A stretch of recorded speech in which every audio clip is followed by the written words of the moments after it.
For those of you who don't follow me on Facebook, I just want to give you a quick glimpse at like some of the recent things that I've shared, because I don't always put the same stuff on YouTube, right? So I do share a lot of jokes, right? I do like to share a lot of jokes. Folks like it. I'm going to get into this in a live stream in a little bit, but basically Measure Q is something that Laguna Beach residents should vote for. Sue Kempf is the mayor. Trying to remember what her claim to fame was, like if she was like part of the like Jan on the Brady Bunch or something. I can't remember. She's got like some sort of claim to fame, but she's very corporate, very pro-business, and she's completely wrong about what this measure will do. Dom Jones, I think you all might remember that she was running for Huntington Beach City Council last summer, and then transitioned to, she's now going to be on The Amazing Race, so look out for that. I think you all know DJ Shaman is my co-founder of Undercovered Magazine. He does weekly Twitch parties, and he usually goes long. He plays sometimes upwards of 8 to 9 hours, and does a huge variation of genres. It's just a funny meme that I came across. A couple of my Unite earbuds. All right, so here's the live stream. It was like, so earlier tagged a couple of my Unite earbuds with it was like a anti-campaign against the other thing. So when we were walking in Laguna, there was another group that was running a very similar petition, but it was different. So I can't like speak to the specifics of what their petition was, but from what I understand, the main differences between what they were trying to get on the ballot and what we were trying to get on the ballot was that theirs covered all development, but within a smaller, I think ours went like, I'm trying to remember, this is a long time ago now, I think ours went like 100 feet in either direction from Coast Highway, right? And from Laguna Canyon Road. So it prevented, it would apply, it would create like a zoning district, right? I think theirs did something similar, but it was like 75 feet. It was a little bit smaller. Theirs covered all new development. Ours only covered hotel development.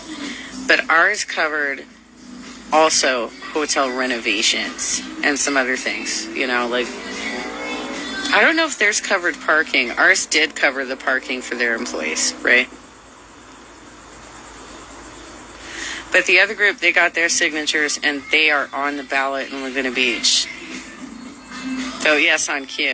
Just for clarification, we got our signatures too, but I believe, I don't know that we actually put it on the ballot. I think it was actually used to push city council to do certain things. But I'm not sure, because by the time they processed all the signatures they needed, the majority of which were collected while I was down there, I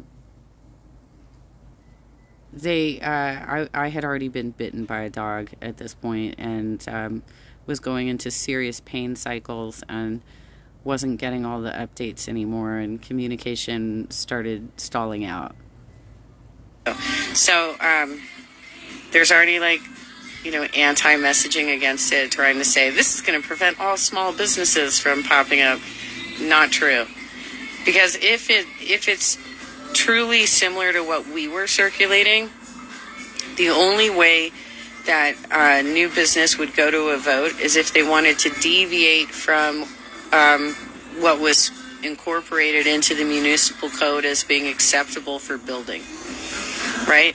So if you've got some building restrictions that it's got to be a certain height, you have to have certain things, like you got to provide parking, you know, you've got to maybe have an impact study or whatever, like whatever those requirements are. The only way it would go to a vote is if it deviated, like their proposal deviated from that plan. It's just a way of preventing things like we saw some hotels down there that were just like taking up a lot of coastline, getting too tall, creating congestion in the neighborhoods, and creating situations for the staff where they had nowhere to park, and they were that put the burden on the neighborhoods that had the easements. I talked about the easements the other day, where they're putting cones out in front of their house and no parking signs. So the maid staff was walking in. They would have to park up those cliffs and hike to work. And I'll tell you, I walked every precinct in Laguna Beach. Those cliffs are, they're doing it every day too, right? And on top of it, then they're doing a physical shift of cleaning rooms. I was walking 8 hours a day too. It was really hard on my joints.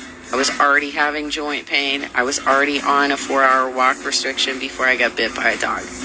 It was already difficult. I know what it is to have that kind of physical pain.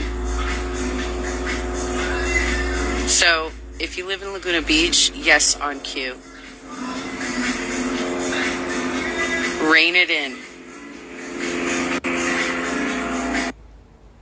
So, by the way, that was DJ Shaman's Twitch party in the background. Melanie is an organizer who's been working with us to help us interact with more positive content to improve our algorithms. Here is a kind of an explanation about what happened to me when I got bit by a dog. So I'll go ahead and read what I wrote about this picture. I mentioned on this live stream, I mentioned this on a live stream after physical therapy on Thursday. This picture was taken on March 6th, 2022, only 3 days after the dog bite. The bruising goes down my calf. You can see it by the bed sheet, as well as up in the inner portion of my back leg, going into my calf, right? The darkest is darkest on the inner back side of my knee. So that's the area where the bite marks are. You can see the darkest bruising in that area. It's hard to look at. And rises to my mid back thigh. So you can see it goes all the way up my mid back thigh, right? Mostly my inner mid back thigh. All the places where I experience the most severe pain. Complex regional pain syndrome is triggered by an injury, a surgery, heart attack, a stroke, and it's incurable, but treatable. The most severe bruising is in the top of my main artery. So where he bit me, he went, that was a kill bite. That dog was trained to kill.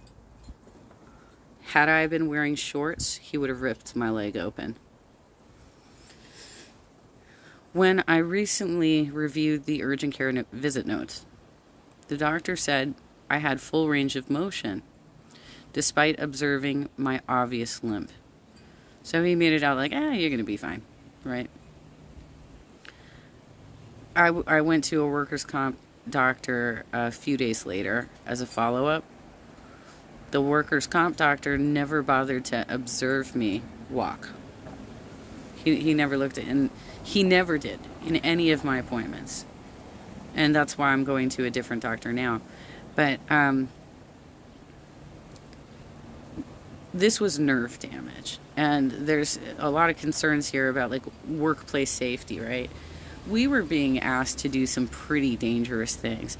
And when I've talked to other labor leaders about like the practices that were in place of rattling the gate and then just going in, trying to sneak into apartment buildings, these were things that were not only a waste of time, but they put us in danger. When we should have been marking these areas as gated. There were even times when we did get into some buildings and asked for the business card of the manager so that we could schedule an appointment to come back and canvass the building with their knowledge that we're there in the building. And that was never followed up on. Regardless of how many business cards we collected, it was never followed up on. That would have been far more safe and effective than what we were trying to do, because we looked like suspicious people sneaking into buildings. I mean, some of us were really good at it. I was actually really good at getting into buildings, and there were other people on the canvas that were really good at it too, because some of us are pretty good at blending in.